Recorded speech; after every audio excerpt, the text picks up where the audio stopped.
Today we have the 2016 BMW 3 Series. This vehicle has done just over 69,000 miles.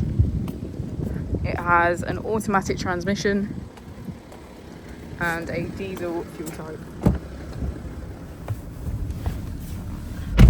To the left of our steering wheel, we have cruise control as a feature, as well as our keyless ignition. On the right, we have voice control, automatic wipers, and automatic headlights.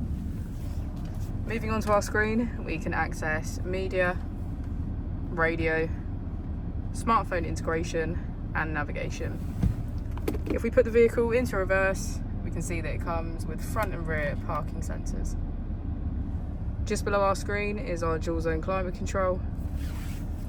And if we press our mode button, we can switch between our 4 different driving modes: Sport Plus, Sport, Comfort, and Eco Pro. As we go into the back of the vehicle, we can see that all of our seats are cream leather.